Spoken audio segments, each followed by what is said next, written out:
know how important it is that when you latch on to a story and it gains all this traction and it gains all this momentum and different updates come within days, within weeks, within months, and sometimes years, it's important to understand that you are not gonna die. You are not going to get stoned. Nobody's coming to hunt you down if you end up being wrong. I get it. Social media has convinced the world that you must always be right and 100% all the time. And if you're not, ultimately it comes down to you just being somebody who has to be burned at the stake. But no, all you got to do is say, oops, got this wrong. Let's keep it going. But no, pretentious people are always going to be pretentious because they refuse to let it go. What am I talking about? I just rambled for a good 20 seconds and nobody knows. If you don't know, Brick Lady is a liar. We knew that from jump, and it's been confirmed via everybody shutting up and letting the investigation roll out. And it's confirmed she's a liar and she got to pay back that money. He refuses to let it go. I don't know why, I don't know the rhyme, and I don't know the reason, but let's watch. A reason why a lot of y'all don't like me, and the reason why I don't like you because it seems to be a refusal to accept when you are wrong. You strike me as one of the individuals who will latch onto a story and make it about a bigger issue, but when that story is a lie, you just don't want to admit that that's something you shouldn't have just bet all your chips on. But you know what? Continue. a lot of y'all don't like men that have this particular politic for respecting black women and for pushing and progressing black women is because it's seen as a dishonor or betrayal. Pushing progressive black women is not seen as a betrayal. I am not betrayed by anything in regards to, I guess you're about to start talking about the patriarchy. I'm more betrayed that you just don't want to admit that this woman is a liar, cut the print, move on, push her out the way. One person lying really don't impact the rest of the world unless you're somebody who lives and dies by one person and their standards all the time. Nothing is wrong with admitting one person is a liar. Of patriarchy, a dishonor or betrayal of the domination that we're supposed to have over women. This does not negate the overall pattern of racial violence. And it would be disingenuous to filter the entire history and contemporary, currently going on pattern right now to say that doesn't matter because some lying.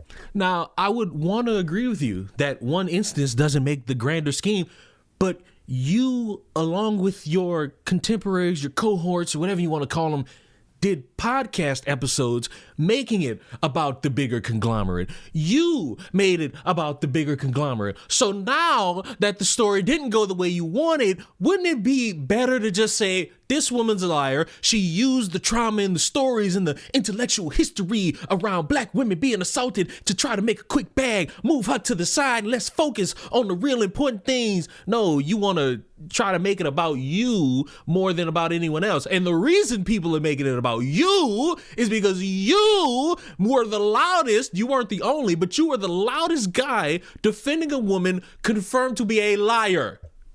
When it comes to Brick Lady Rhoda Osmond, even if you believe she the worst person since sliced bread, she's not. Infinitely way worse people in this world than her. Worst person since the devil themselves, you have to be able to acknowledge there's an ongoing pattern and legacy of women facing violence at the club when they reject a man. Yes! Are you happy? I did it. I did the groundswell work for you. Yes, even though this woman is a liar, there are women who still are in these real circumstances where they go to the club, they go to have fun, they get approached by a man and they say, nah, I'm not really interested. And that man, in some instances, is gonna get a little offended, maybe throw some really mean insults at the woman, and there'll be the instance where he might slap her.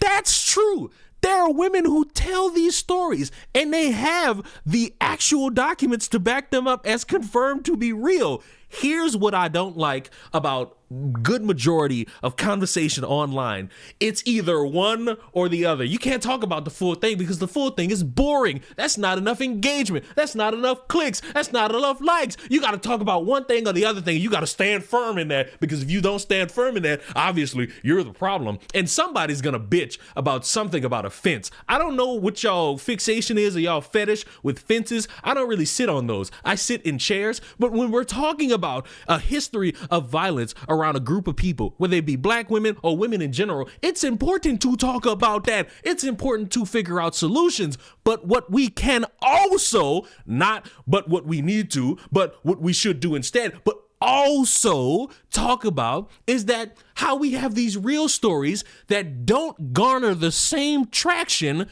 as the fake stories, because it seems like the fake stories mean so much more and people latch onto them, and then when we dedicate time to investigating it, because y'all swear nobody gives a fuck but people investigate these stories, when people dedicate time to it and it turns out to be bull, all of a sudden it's, well, we still need to worry about these we can't do that after people spend so much time demonizing a group of people for not believing a fake story and then trying to gaslight it into y'all are the problem because y'all don't actually care about anything. Motherfuckers, people actually do care out there. That cesspool that y'all argue with on TikTok in these random debates where they sit there and talk about how you not black enough because you don't have a dark-skinned wife, that's loser shit, and you might want to stop trying to get their attention. What you need to do is actually have a conversation that is warranted around actual truth, substance, and getting to the root of the problem and trying to solve the problem. Shaming a bunch of motherfuckers because they didn't take your side on a story that's bullshit is not going to be the way, and it's never going to be the way. I can help you. I can help you on your intellectual journey to where you try to discover how you want to solve the problem. First, you're going to have to admit that you dedicated way too much time into one story. Second, you're going to have to admit that that woman lied. That's not your blood. That's not your cousin. That's not your distant relative. That is a random bitch who you just so happen to connect with via social media. Cut the print. You have no real ties to the woman. So when it comes out that she lied, she fabricated the story, she turned it into something bigger, she also could have got somebody sent to jail. You need to understand that that's wrong, and it's okay to admit that that's wrong, and also have a conversation about violence towards women. It ain't gotta be one thing, it's multiple things, but because the internet is this great cesspool where motherfuckers have to dedicate too much time in pretending like they care about this thing, that thing, and the third thing, he's not gonna do that. He's instead gonna do these weird little seminars talking to nobody in the room and thinking, all right, if I just sit here and I propagate about how men can't handle rejection, that's going to make these men understand. That's going to make these men figure it out. It is a deep conversation that needs to be had, but it can't be had if we only talking about segments of it. It can't be had if we only talk about parts of it. You gotta talk about the whole thing. You gotta talk about the actual victims, and you gotta dedicate time to talk about motherfuckers who want to take from those real victims so that they could benefit from themselves. And if you're not willing to do that, then I don't want to hear a fucking thing about how you mad that people still on your ass because you ain't got the balls to say, hey, I defended a story that was an absolute lie and I still can't let it go. But keep going. What else you got in these last few seconds? Bitch, that's why from the East Coast to the West Coast, we understand that East Coast, West Coast, I'm not here for a rap battle. It's always relevant. It's always rational to wage violence against women. Rhetorically, physically. And this is when we start getting intersectional. I don't want to get intersectional, and I'm not interested in your random hypotheses about how we get here. All I want is everybody to be honest. A story went viral, and people use that story to have these deep-rooted conversations. And now, after all these months have gone by, the story that a lot of people banked on being 100% in their favor turned out to not be in their favor. You can still have conversations about women being assaulted because, for like the upteenth time, that's the thing that happens. I wonder if there was any incident in the past week or so between a man or a woman, specifically a black man and a black woman, where it's the most trivial of interactions that could be smoothed over by saying, I'm sorry, my bad, excuse me, it wasn't my intention. But instead of those reasonable options, you have someone, the woman, being attacked, nearly choked out by the said black man. I wonder if any of those scenarios exist. Outrage is spreading across social media tonight after an attack on a Clark Atlanta University student at a shuttle stop was caught on camera. The victim sharing her story on TikTok, and it has now gone viral. Hello, my name is Kayla Bryant, and I was just attacked outside of my building in Atlanta. I go to Clark Atlanta University. Kayla Bryant says she's the one in this TikTok video being attacked by a Morehouse College student outside the Legacy at Centennial Apartments last Thursday. Police say the young man she's referring to is 21-year-old Matthew Gonzalez Farstein. He's charged with aggravated assault and terrorist threats and acts. This one has been a talker and is all over social media. Both schools and Atlanta police referenced the video posted by Bryant that has amassed more than 4.4 million views. Now, Bryant says in a social media post that she ended up in a chokehold after Forenstein stepped on her foot getting off of a Georgia State University bus with his girlfriend. Bryant apparently asked Forenstein to apologize.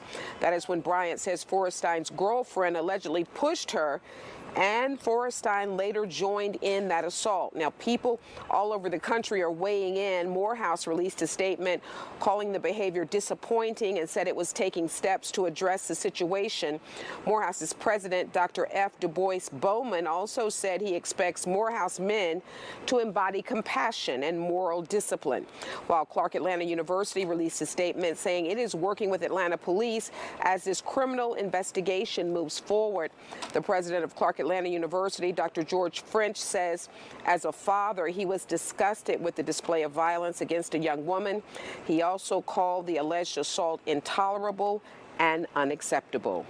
Now, we are checking with Morehouse to see if there will be any disciplinary action in this case. Obviously, me showing you that is to prove a point that Conscious Lee is right. There are examples of women being attacked by men in the most trivial interactions that don't warrant anything other than my bad, miscommunication, I'm sorry, wasn't my fault, not my intention. But it doesn't go that route, and it should be discussed. And I'm glad this motherfucker has been arrested, and I'm glad he's going to spend a long time, hopefully, in jail, given the justice system and how it wants to treat this motherfucker. But what also needs to be talked about is, as I said, the stories that get told just like this, that actually happen just like this, that don't go viral, that don't get the traction that it deserves, because motherfuckers like Brick Bitch want to turn their made-up tragedies into a lucrative fucking bag, and dumbasses like Conscious Lee want to sit there and promote it until the well runs fucking dry, and he wants to hold seminars trying to be the omnipotent being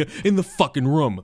But we also need to talk about these motherfuckers who take from those real stories to benefit from themselves. And when we start doing that, we could actually have truthful conversations. No, I don't care about motherfuckers' hurt feelings about how they got rejected in the club. You need to understand that you're not the prize that you think you is, whether you're a man or a woman. Go masturbate! That way you can feel the comfort of what it means to pleasure yourself, because nobody knows how to pleasure you like you know how to pleasure you. But what we need to really get to the meat of is people being dedicated and just randomly saying shit to distract from their own fuck up. And you consciously, you fucked up by backing up a story with nothing but feelings and wanting to talk about the deeper rooted issues without adding in all the deep seatedness that goes into the roots of the conversation. But other than that, fuck you and fuck these random seminars you're trying to have. I need you to hold yourself accountable for the actions and the verbiage that you perpetuated. Not that bullshit apology you came out with while the story was still being investigated. I'm talking about now in 2025. And maybe then